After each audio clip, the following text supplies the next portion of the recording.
So there's this famous quote from Sean Parker: being a founder is like chewing glass, and eventually you start to like the taste of your own blood.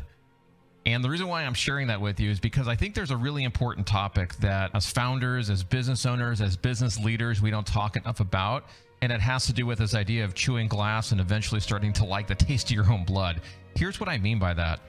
I think that as owners and as founders, maintaining our mental health and staying sane up here in our heads is really important, but yet it's not really often talked about. And I think sometimes folks feel a little hesitant to actually talk about this because there's a negative stigma associated with it. And as I think about even for myself over the years of business ownership and entrepreneurship, stress levels have gone up, stress levels have gone down. There's the stresses early on when you're starting a company that are different than trying to scale things up, trying to build a product, trying to sell.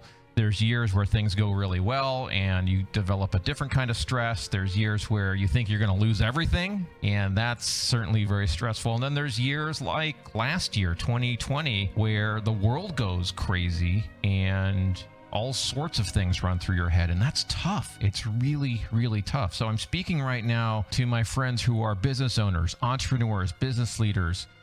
Often you're the founder or co-founder of an organization where you take on the emotional weight of your company, of all the things that are going wrong.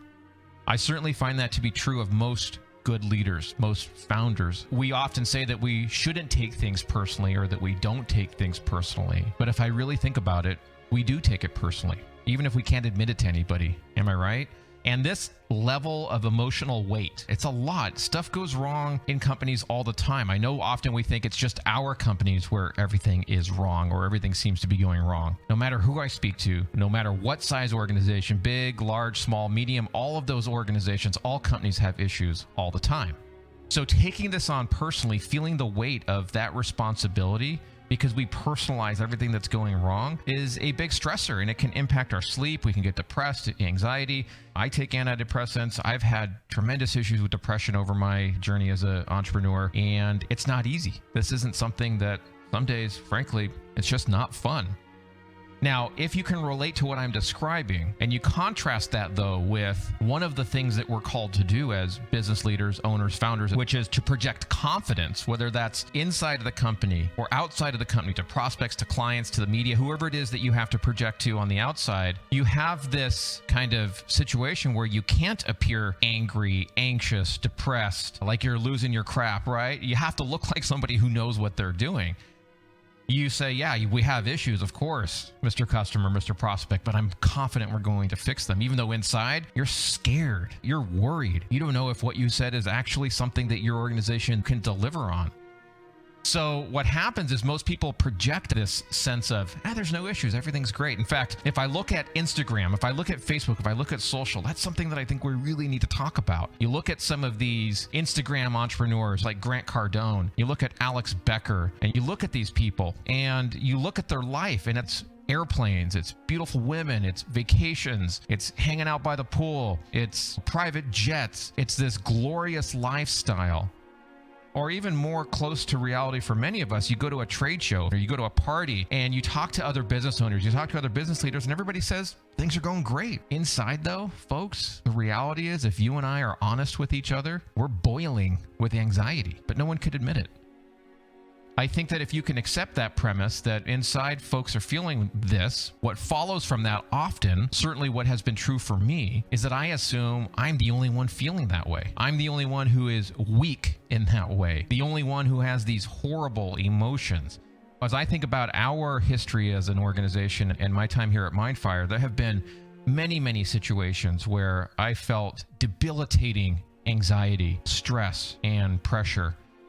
And what's happened for me is I've gotten better at dealing with that over the years. I've gone to therapists, I've talked about it, I've worked out some of the difficult situations with my partner, certainly I've talked to my wife about it, friends, confidants, and that has helped. But it's been true for me, and I'm sure it's true for you. I can think of situations, for example, in the early days, back when we used to have data centers and you would have your own rack.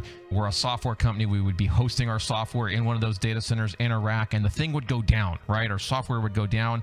wouldn't be accessible for our customers. I remember horrible days and nights and weeks of worry and anxiety and stress from having to deal with those situations, feeling like I let customers down, feeling like our organization was letting customers down, feeling like I was letting our staff down, my partner, our stakeholders.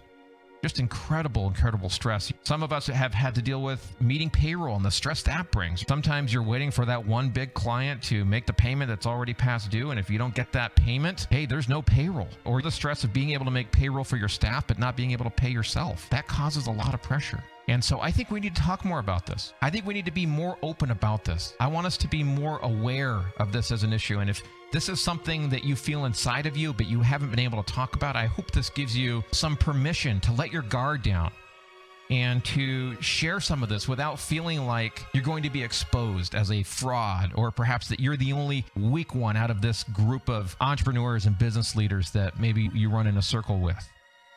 I think that if we talk about this, you'll find that there are other people in high-stress jobs, high-stress professions that you can develop conversations with and learn how are they dealing with it. Or at least just speak to them, of course, in confidence, and develop a friendship where you're able to talk about these things without fear of being judged. Now, I don't want to leave this on a depressed note. I want to give you some additional things that I think are true about this situation if this is resonating with you. One is, depending on where you are in your journey, where you are in your career, where you are as a founder, owner, entrepreneur, maybe you're in the midst of something hot and difficult right now. I want you to know, I believe that you can develop thicker skin over time. Let me tell you what I mean by that. Stuff that used to bother me, stuff that used to make me anxious, stuff that used to drive me crazy, literally crazy. It doesn't so much anymore. It loses its sting, or maybe I just have developed thicker skin. Maybe there's calluses now in my hands, and from having done this work, I developed this kind of strength, this fortitude that means that some of those things just don't hit the way they used to. So I think you get better at it, or maybe you just gain some perspective on the situation. Second, the other thing I think you learn over time, especially if you've done this for a decade or more, is that there's a spectrum of bad stuff that can happen. There's like little bad things, there's medium bad things, and then there's bad things, and then there's horribly bad things. And once you've experienced a few of those different categories, let's say you experience something that's very bad, the lesser bad things, the medium bad, the little bads, those don't hurt as much. Those don't take as much emotional weight anymore. At least that's what I've found. And so sometimes you got to walk through that fire. You got to lean into those difficulties, go through them, and understand that in fact there is hope on the other end and that you can make it through alive. So once you make it through one of these events, you'll find that it gets a little bit easier. It certainly doesn't remove all of the anxiety and the pressure, but it gets a little bit easier over time. So here's what I want to know. Have you felt this? Have you dealt with this? If anything I've said resonates with you, I want to hear from you. I want to assure you that you're not alone. Other business leaders, other founders, other owners, entrepreneurs feel just the way you do, but I think we're afraid to talk about it. Let's stop that today. Let's share a little bit. I want to encourage you. I started talking today about the Sean Parker quote, being a founder is like chewing glass, and eventually you start to like the taste of your own blood. I know that's gory. I know that's a sick image, and I know that it may not hit you well, but it is like that. As a founder, as an owner, man, this is freaking tough. It's like chewing glass. And often you feel like you're the only one who's feeling that. Eventually, you start to enjoy some of those things. What I have found is that I feel called into some of those challenging situations. And in fact, that's where we sometimes as leaders, we might still be shaking in our boots, shaking in our seats, but that's where we're called to step up and serve our community, serve our clients, serve our staff, serve our families, and maybe even serve the world. All right? With that, I'm signing off. I hope this has been helpful to you, and I look forward to hearing from you. Bye.